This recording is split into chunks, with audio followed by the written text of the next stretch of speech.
हरि धाम यही, हरि नाम यही, हरि नाम यही, यही जग मंगल की आरती। पापियों को पाप से है तारती, श्री भागवत भगवान की है आरती। पापियों को पाप से है तारती।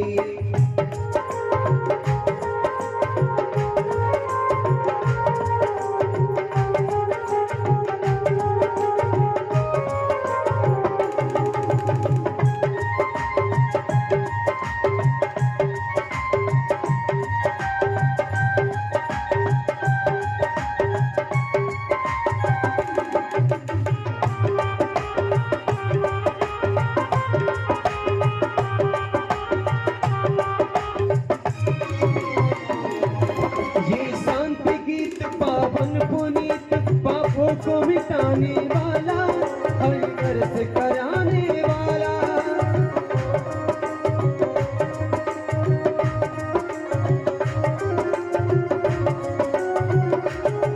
ये शांति गीत पावन पुनीत, पापों को मिटाने वाला, हर दर्द कराने वाला। यह सुख करनी यह दुख हरनी, यह सुख करनी यह दुख हरनी, श्री मधुसूदन की आरती। पापियों को पाप से है तारती, श्री भागवत भगवान की है आरती। पापियों को पाप से है तारती।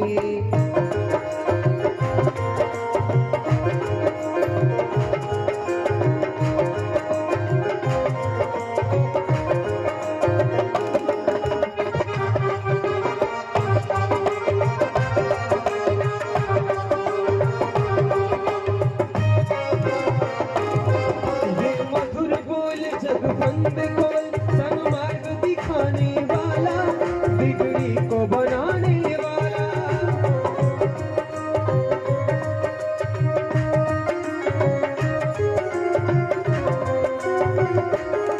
ये मधुर बोल जग बंद खोल, सन्मार्ग दिखाने वाला, बिगड़ी को बनाने वाला।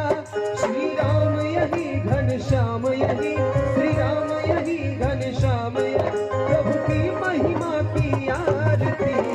पापियों को पाप से है तारती, श्री भागवत भगवान की है आरती।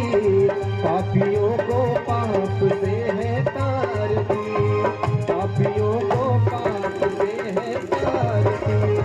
पापियों को पाप से है तारती, पापियों को पाप से है तारती।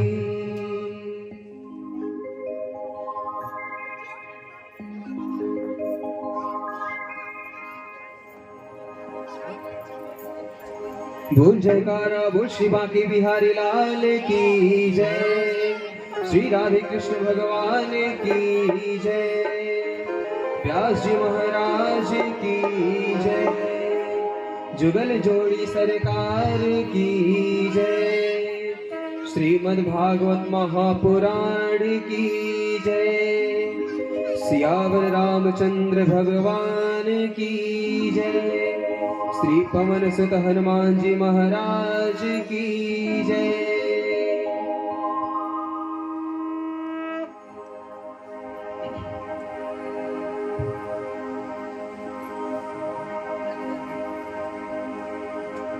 श्री राधे श्री राधे। श्री सच्चिदानंद भगवान की जय। श्रीमद् भागवत महापुराण की जय। व्यास जी महाराज की जय। सुखदेव जी महाराज की जय। सियावर रामचंद्र भगवान की जय। सद्गुरुदेव भगवान की जय। पवन सुत हनुमान की जय। जग जननी मात दुर्गे की जय।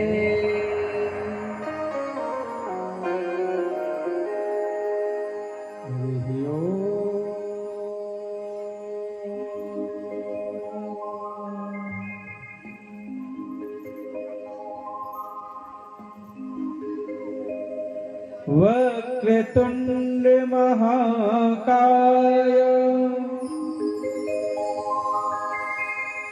सूर्यकोटि समप्रभा निर्विघ्नं कुरु मे देव सर्वकार्येषु सर्वदा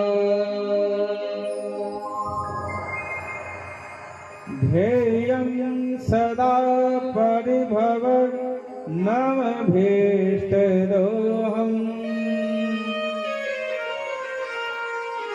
तीर्थास्पदं शिवविरञ्चिनुतं शरणम् प्रीत्यार्तिहं प्रणतपाल भवाब्धिपोतं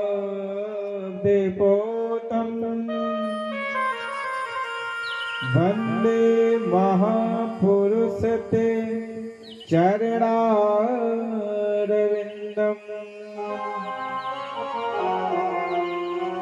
नारायणं नमस्कृत्य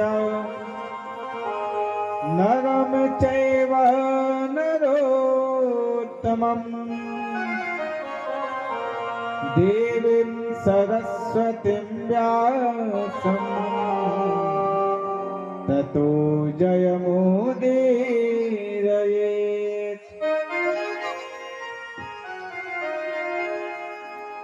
वंशे विभूषितकरात् नवनीरदाभात्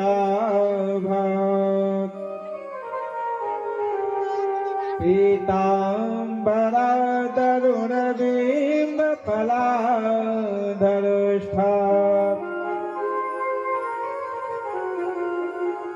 पूरेन्दुसुन्दरमुखादरविन्दनेत्रात्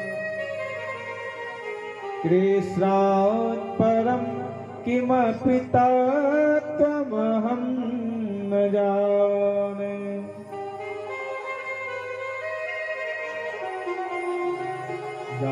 श्री स्वयं सुकृतिना भवनेश्वलक्ष्मी पापात्मनां कृतधियां हृदये सुबुद्धि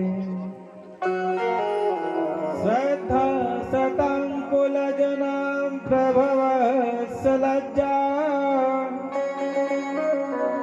नाता तं नता स्म परिपालय देवि विश्वम् ब्रह्मानन्दं परमसुखदं केवलं ज्ञानमूर्तिं द्वन्द्वातीतं गगनसदृशं तत्त्वमस्यादिलक्ष्यम्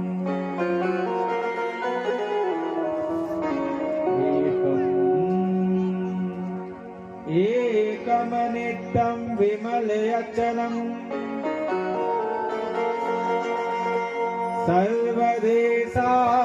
सर्वदेशाक्षिभूतं भावातीतं त्रिगुणरहितं सद्गुरुं त्वां नमामि। लो सच्चिदानंद भगवान की जय।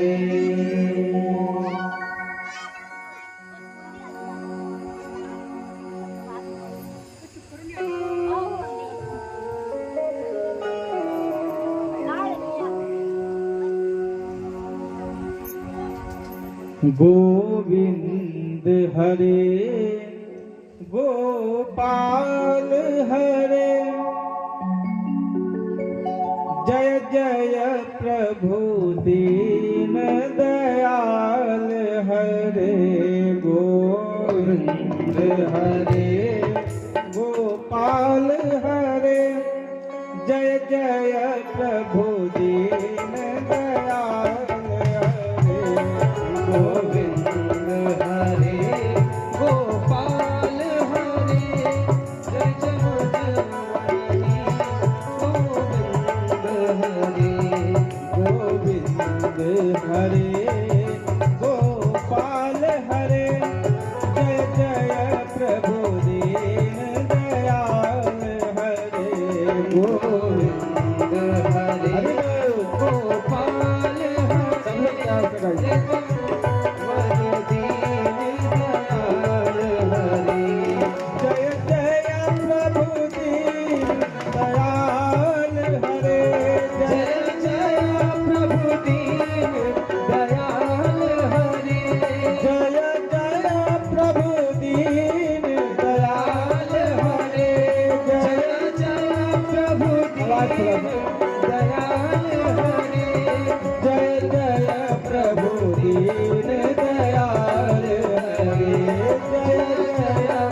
गोविंद हरे गोपाल हरे जय जय प्रभु दीन दयाल हरे गोविंद हरे गोपाल हरे जय जय प्रभु दीन दयाल हरे।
रखपाल हरे जय जय भगतन रखपाल हरे गोविंद हरे गोपाल हरे गोविंद हरे गोपाल हरे जय जय प्रभु दीन दयाल हरे गोविंद हरे गोपाल हरे जय जय प्रभु दीन दयाल हरे।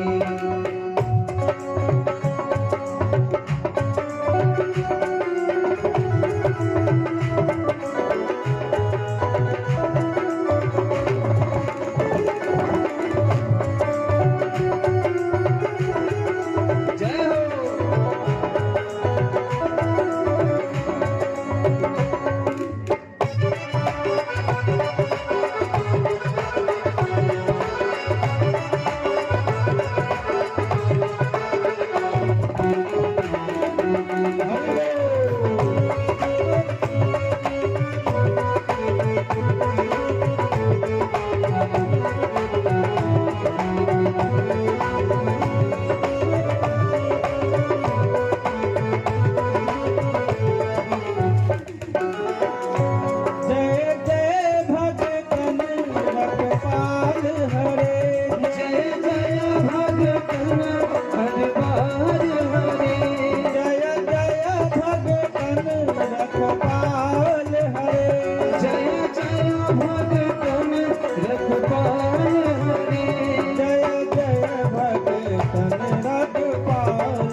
गोपाल हरे गोविंद हरे गोपाल हरे जय जय प्रभु दीन दयाल हरे जय जय प्रभु दीन दयाल हरे गोविंद हरे गोपाल हरे जय जय प्रभु दीन हरे गोविंद हरे गोपाल हरे जय जय प्रभु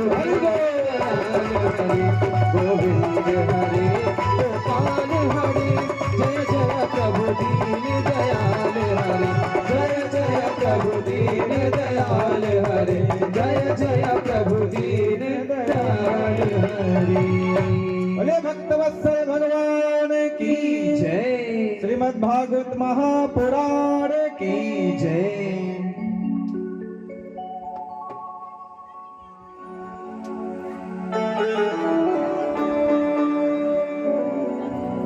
श्री राधे। नष्टव्यं न दातव्यं न होतव्यं द्विजा क्वचित् इति न्यायधर्मा भेरी घोषेण सर्वसः। भगवान की असीम अनुकंपा से शारदीय नवरात्र के परम पावन पुनित बेला में भगवान की पावन कृपा की छाया में भगवान श्री हरि बाल कृष्ण के वांग में प्रतिमूर्ति श्रीमद् भागवत सप्ताह ज्ञान यज्ञ के आज चतुर्थ दिवस पर हम सब यहाँ उपस्थित हैं। कल हम लोगों ने कथा सुनी ध्रुव जी महाराज ने भगवान की आराधना की, तपस्या की और फलस्वरूप इस संसार की कौन कहे, परलोक में भी ध्रुव जी एक आकाश में ध्रुव पद को प्राप्त करके आज भी सुशोभित हो रहे हैं।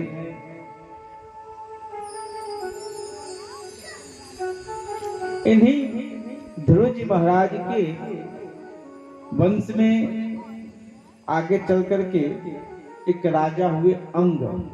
ये बड़े प्रतापी राजा थे, पर इनका पुत्र हुआ वेन, वो बड़ा दुष्ट था। उसने अपने राज्य में घोषणा कर दी कि भाई जो राजा होता है वही भगवान होता है ना। देहे भवन्ति नृपते सर्वदेव मयो नृपः। कह रहा है कि अरे भाई तुम किसकी पूजा करते हो, कौन भगवान होता है? जो राजा होता है वही भगवान होता है। इस तरह का तर्क दे रहा है और समझा रहा है कि अब भगवान की पूजा बंद करो। न यस्तव्यम न होतव्यम न दातव्यम द्विजा क्वचित। अब कोई यज्ञ हवन पूजा पाठ करने की कोई जरूरत नहीं है। जहां भी जाओ महाराज वेन की बोलो, वेनाय स्वाहा, तुम्हारी पूजा हो जाएगी। उसके भय से जो राजा अंग थे वो जबरदस्ती राजा बन गया। पिताजी को इतना प्रताड़ित किया कि वो परेशान होकर के भाग गए। वो तो चले गए जंगल में, ये राजा बना और अपने यहाँ इस तरह की घोषणा कर दी। एक दिन जो मंत्रीगण थे उन्होंने समझाया कि वेन इस तरह की बातें नहीं करते हैं। तुम एक धर्मात्मा राजा के पुत्र हो और तुम राजा हो। राजा का धर्म होता है प्रजा का पालन करना, शोषण करना नहीं। बहुत समझाया, नहीं समझा तो ऋषियों ने, जो आचार्य थे, मंत्रीगण आदि सब समझा रहे थे। तो हर एक राजा अपना एक गुरु रखते थे। तो उसने, वो ऋषिगण जब समझाने गए नहीं माना ना, तो एक तमाचा लगाया कस के और वेन वहीं गिरा और मर गया। अंत में उसके शरीर के मंथन से कर करके एक, पहले तो निषाद आदि कई लोग उत्पन्न हुए बाहों से। जब मंथन किया गया नहीं निकला, फिर छाती मंथन किया गया तो उसमें से एक स्त्री और पुरुष का जोड़ा निकला, जिसे पृथु महाराज कहते हैं। और जो लड़की स्त्री थी ना, कन्या, वो साक्षात लक्ष्मी देवी थी। तो इस तरह से भगवान श्री हरि पृथु के रूप में और लक्ष्मी जी उस देवी के रूप में प्रकट हुई हैं। बोले पृथु महाराज की जय। बाद में ये पृथु महाराज पृथ्वी का दोहन किया है ना। पृथु के नाम पे इस धरा का नाम पृथ्वी पड़ा। और उस वेन के अत्याचार से जो पृथ्वी है ना, वो अन्न देना बंद कर दी। देखिए कितना बड़ा, जो दुष्ट होते हैं उनके पाप कर्म से वहां की भूमि, वहां के आसपास के लोगों पर ऐसा दुष्प्रभाव पड़ता है ना। तो जो सज्जन होते हैं उनका सुप्रभाव, और जो दुर्जन होते हैं ना उनका कुप्रभाव पड़ता है। तो उसके अत्याचार से, उसके पाप कर्म से पृथ्वी जो है, यानी धरती, जो अन्न देना बंद कर दी, औषधियां देना बंद कर दी, जो पृथ्वी से उत्पन्न होना चाहिए सब बिल्कुल पीड़ित होकर के सब देना बंद कर दिया। पृथु महाराज ने दोहन किया है और अंत में इस पृथ्वी को फिर उर्वरा बनाया और आज हम सब के लिए अन्न जल आदि जो भी व्यवस्था हुई ये प्रकट किया। इन्हीं के वंश में आगे चल करके एक राजा हुए प्राचीन बढ़ी। आइए हम लोग छोटे छोटे प्रसंगों को स्पर्श करते हुए आज ठाकुर जी के जन्मोत्सव तक पहुंचना है। तो राजा प्राचीन बढ़ी हुए वो यज्ञ करते थे और यज्ञ में क्या करते थे, पशु का बलि देते थे, है ना। एक दिन नारद जी आए, कहा कि राजन तुम यज्ञ करते हो बहुत अच्छी बात है, पर इस यज्ञ में तुम पशुओं को बलि देते हो। कहा महाराज हमने सुना है गुरुजनों से कि बिना बलि के यज्ञ पूरा ही नहीं होता।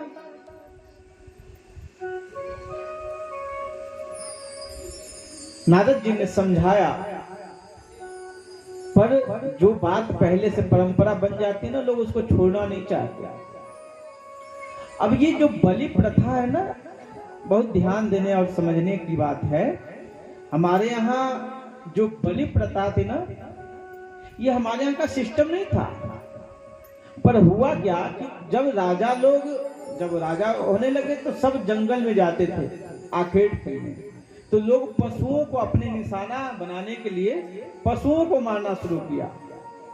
हिरण भाग रहा, हिरण को मारा, किसी और भी जानवर को मारा। तो वो पशुओं को मारने लगे और पशु मर जाए तो होए क्या। तो बाद में कुछ हर तरह के लोग होते हैं, कुछ तामसी प्रवृत्ति के लोग जो हुए, उन्होंने कहा चलो इन पशुओं को ले चल करके और खाने लगे। जब ऋषियों ने देखा, संतों ने देखा कि ये तो राजा व्यभिचार, ये पापाचार्य होंगे, इनका खान पान दूषित हो गया, ये तो राक्षस हो गए। कहा राजा ये सब क्या करते हो तुम लोग। उस जीव हत्या को बंद करने के लिए नियम बनाया कि जब तुम यज्ञ करोगे ना, उसमें तुम पशु की बलि देना, फिर उसको खाना। क्योंकि संतों ने सोचा कि अगर डायरेक्ट कह देंगे बंद करो तो ये खाने की आदत लगी है, छोड़ेंगे नहीं। तो युक्ति से मुक्ति किया, कहा कि भाई आज के बाद तुम लोग जब यज्ञ करना तब खाना। कभी कभी कोई चीज ना छुड़ाने के लिए वो दी जाती है, वो बन जाती है परंपरा। यहाँ बलि जो है ना, पशुओं की हत्या को रोकने के लिए ये व्यवस्था दी गई, पर हम उसको परंपरा मान लेते। हमारे यहाँ भी लोग ठाकुरों की बस्ती है, तो वहां पे लोग बलि देते थे पहले। जब हमारे गुरुदेव गए, कहा भाई यहाँ बलि, वहां महाराज जी अनर्थ हो जाएगा, अनिष्ट हो जाएगा अगर बलि नहीं दिया जाएगा। महाराज जी ने वो जो कोहड़ा होता है बतुआ, उसको जो है उसमें चक्कू में जो है ना तलवार से लोग बलि देते। तलवार में लाल रंग महाराज जी ने लगवाया और कहा इसको काटो, तुम्हारे देवी को चाहिए खून, लाल रंग चाहिए, वो निकल गया पानी के साथ, हो गया। महाराज जी ने प्रथाओं को रोका। तो इन बातों को समझना चाहिए। बलि हमारे यहाँ की प्रथा नहीं है, उसको रोकने के लिए एक व्यवस्था दी गई थी। जैसे एक व्यक्ति डॉक्टर के यहाँ गया, उसके दांत में बड़ा दर्द हो रहा था, तो गया डॉक्टर साहब के यहाँ, कहा डॉक्टर साहब मेरे दांत में बहुत दर्द है। डॉक्टर ने कहा कोई बात नहीं, अभी इसको निकाल देते हैं। कहा महाराज छुइएगा मत, ये छूने लायक भी नहीं, छुएंगे तो जैसे लगता है मेरा प्राण निकल जाएगा। कहा तो बिना छुए कैसे अब इसका उपचार हो सकता है। कहा डॉक्टर साहब अब कुछ ऐसा उपाय करो कि बिना छुए ऐसे कुछ करो कि ताकि ये मेरा दर्द भी ठीक हो जाए और मुझे कष्ट भी ना हो। तो बहुत जब आग्रह किया तो डॉक्टर साहब ने सोचा कि चलो इसको थोड़ा सा जो है ना अल्कोहल शराब दे देते हैं, ताकि उसके थोड़े से नशा होगी ना तो ये तब कुछ नहीं करने देगा और बोलेगा इसको दर्द का थोड़ा एहसास कम हो जाएगा, फिर इसके दांत को उखाड़ देंगे, ठीक हो जाएगा। ऐसा सोच करके वो थोड़ा सा कहा कि ये लो दवा है पी लो। थोड़ी सी दवा पिलाई तो उसको अजीब सा लगा, तो थोड़ी थोड़ी ना उसको हल्के हल्के से नशा से आने लगा। डॉक्टर साहब ने कहा कि अब तो ठीक हो गए। ऐसे छुआ तो कहना ना अभी दर्द हो रहा है, अभी दर्द हो रहा है। तो कंपाउंडर को कहा कि भैया इसको थोड़ा सा और पिला दो। वो कंपाउंडर जो था उसने थोड़े की जगह थोड़े और बढ़ा के पिला दिया कि पूरी नशा ही हो जाए। और जब नशा पूरी हो गई तो डॉक्टर साहब आए, कहा कि क्यों जी अब तो तुम्हारे दांत में दर्द नहीं है? कहा कि क्यों, क्या बात है? कहा कि लाओ अब मैं तुम्हारे दांत का इलाज कर दूं, उखाड़ दूं। अब उसको तो पूरी नशा हो गई थी। कहा मेरे दांत को, किसकी हिम्मत है मेरे दांत को कबाड़ेगा? जो मेरे दांत को कबाड़ेगा मैं उसके 32 दांत कबाड़ दूंगा। बोलो राधे राधे राधे राधे। कहने का मतलब कि जो अल्कोहल पिलाया गया था उसका उद्देश्य था कि इसको थोड़ी सी नशा हो जाएगी तो ये दांत उखड़वा लेगा, इसके दर्द ठीक हो जाएंगे। पर हुआ ऐसा नहीं, वो ज्यादा ही पी लिया। बोलो सच्चिदानंद भगवान की जय। देखिए इस कथा की शोभा बढ़ाने के लिए पूज्य स्वामी जी भी आए, बहुत बहुत अभिनंदन। साथ में पूज्य बहन जी का भी बहुत बहुत स्वागत है, अभिनंदन है।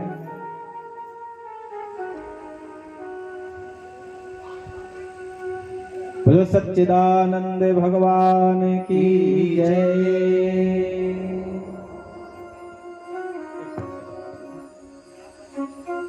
तो मैं कह रहा था कि ये जो बलि प्रथा है ना, ये हमारे यहाँ उस पशुओं के वध को रोकने का एक साधन था। पर दुर्भाग्य कि लोग उसको परंपरा मानने लगे और आज भी लोग बलि हत्या करते हैं। तो नारद जी ने कहा कि प्राचीन बढ़ी, ये तुम जो पशुओं को मारे हो ना, ये सारे पशु ऊपर से आकाश में से तुमको देखते हैं। कहा महाराज क्यों देखते हैं हमें? कहा बस इसलिए देखते हैं कि तुम कब मरो, और जब तुम मरोगे ना तो जैसे तुमने मारा है ना वैसे सब मिलके तुमको मारेंगे। अब तो प्राचीन बढ़ी कांप गया, अरे महाराज ऐसा भी होता है? कहा बिल्कुल, कर्म का तो फल भोगना ही पड़ता है, चाहे कोई भी हो। जैसा कर्म करोगे उसका फल भुगतना पड़ता है। नारद जी ने पुरंजनोपाख्यान के द्वारा प्राचीन बढ़ी को उपदेश दिया है और फिर उनको एक सन्मार्ग दिया कि तुम्हारे जीवन का लक्ष्य क्या है। यज्ञ करो, पूजा करो, पर उसमें किसी तरह का अपराध न हो, इसका ध्यान होना चाहिए। आज हम लोग की पूजा बहुत करते हैं, जप करते हैं, नवरात्रियों में पता नहीं दत्तों पर हमारे यहाँ ना जब आएंगे कोई भी पर्व आ जाए ना तो गांव के लोग आएंगे आश्रमों में, और जितने फूल हैं, फूल तो फूल, उनके पत्ते भी, उनके छोटे छोटे कलियों को भी तोड़ के उखाड़ के ले जाएंगे। लोग मंदिरों में जाते हैं, सोचेंगे कि चलो मंदिर में मेरी पूजा भी हो जाए, कुछ खर्च भी ना हो। वहीं मंदिर में किसी के पात्र से कोई माचिस उठा लिया, कोई प्रसाद उठा लिया, वो भी फटाफट लगे चढ़ाने, वो भी लगे फटाफट चढ़ाने, है ना? तो हमारे यहाँ जो पूजा की व्यवस्था है ना, वो किसी को दुख और परेशानी के लिए नहीं है। पूजा का अर्थ ही होता है स्वांतः सुखाय, वो अपने सुख के लिए किया जाता है। पूजा करने से आपको आनंद आ जाए, केवल प्रदर्शन ना हो, आत्मदर्शन हो पूजा। तो पूजा हम भी करते हैं। आज लोग इतना करने के बाद भी संतुष्टि नहीं है। उसका कारण कहीं ना कहीं ये भी दिखने को लगता है कि हम चाहते हैं कि पूजा भी मेरी हो जाए, तपस्या भी हो जाए, पर मेरा कुछ खर्च भी ना हो, मुझे कुछ कष्ट भी ना हो। दूसरों को लोग जाते हैं जल चढ़ाने में, धक्का मार के चाहते हैं कि पहले मैं कर लूं पूजा। ऐसी पूजा से अच्छा है दरबार में पहुंच गए, जहां हो वहीं से प्रणाम कर लो। कहने का अभिप्राय कि पूजा आपकी सुख का कारण, किसी के दुख अथवा परेशानी का कारण न बने। इस तरह से नारद जी के उपदेश को प्राप्त करके प्राचीन बढ़ी ने अब उस सत्य मार्ग को अपनाया है। यहाँ जो चतुर्थ स्कंद की कथा के समाप्त होती है। पंचम स्कंद में अब हम सब प्रवेश कर रहे हैं। अभी तक हम लोगों ने मनु महाराज के वंश परंपरा में 3 बेटियों का कल हम लोगों ने वर्णन सुना था, आकुति, प्रसूति और देवहूति, है ना। और एक जो बड़े पुत्र हैं उत्तानपाद जी, उनका भी चरित्र और उनके पुत्र ध्रुव जी का चरित्र सुना। पंचम स्कंध में जो मनु महाराज के पुत्र हैं प्रियव्रत, 2 पुत्र हैं ना, तो अब ये प्रियव्रत की कथा प्रारंभ हो रही है और इसमें भी भगवान इनके वंश में आए हुए हैं, उन अवतारों को भी हम लोग सुनेंगे। प्रियव्रत जी महाराज ऐसे प्रतापी राजा हुए और ऐसे भजनानंदी थे कि ये जो है एक दिन देखा कि भाई ये सूर्य जो है एक तरफ जब जाते हैं तो दूसरे तरफ अंधेरा हो जा रहा है पृथ्वी के, और जब अंधेरा होता है तो उस अंधेरे में लोग लगते हैं सोने, है ना। भाई सोते हैं तो ये तो इनका ऐसे ही समाप्त हो जाता है ना। हम लोग कहते हैं दिवस गवाए खाए, रात गवाए सोए के, दिवस गवायो खाए। तो हम सब का जीवन तो ऐसे ही चला जा रहा है, रात सोने में, दिन खाने पीने में, काम धंधों में। तो वो भजनानंदी थे, उन्होंने कहा कि अपने मन में सोचा कि अरे आधा समय तो लोग ऐसे सोने में गवा देते हैं। सो क्या किए कि एक ज्योतिर्मय रथ बनाया, है ना। रथेन ज्योतिर्मयेन रजनी अभी दिनम करिष्यामि। क्या किया कि रथ को ऐसा प्रकाशवान बनाए और उस पर बैठ करके लगे पृथ्वी के चारों तरफ घूमने। अब जहां घूमे तो सब जगह प्रकाश, अब केवल प्रकाश ही प्रकाश। ब्रह्मा जी आकर के समझाए कि प्रियव्रत, सृष्टि की अपनी एक व्यवस्था है ना। जो भगवान इस संसार की रचना किए है ना, इस रचना में भगवान की हर एक छोटी बड़ी चीजों में उनकी एक विशेषता है, उनको हम समझ नहीं पाते हैं। फिर उसमें अब वो तो अपने भजन के अभ्यास से या अथवा भजन के ख्याल से उन्होंने कहा नहीं भाई सब लोग जगो, पर दिन रात आदमी जब जगेगा, जिसको नींद नहीं आती उसको क्या कहते हैं, पागल हो गया है। जब निद्रा पूरी नहीं होगी ना शरीर में, तो कई तरह की बीमारियां अपने आप उत्पन्न हो जाता है। तो प्रकृति की ऐसी व्यवस्था है। मनु महाराज समझाए, नहीं माने, ब्रह्मा जी ने समझाया। तो जो सृष्टि की व्यवस्था है ना, उस हर एक व्यवस्था में कहीं ना कहीं प्रभु की एक राज है और उस व्यवस्था में हमें खुश होना चाहिए। एक व्यक्ति, हम लोग भी अनायास ऐसे ही जब हमारे अनुकूल नहीं होता है ना, तो हमारे भगवान ही बिना मतलब का ये क्या बना दिए, ये क्या बना दिया, ऐसा क्यों किया, वैसा क्यों किया, है ना। अपने आप बोलते रहते, तर्क वितर्क करते रहते हैं। तो एक व्यक्ति ऐसे ही बैठा था, पीपल बड़ होता है ना, पीपल, उसके छोटे छोटे फल, तो पीपल के नीचे बैठा था और पीपल का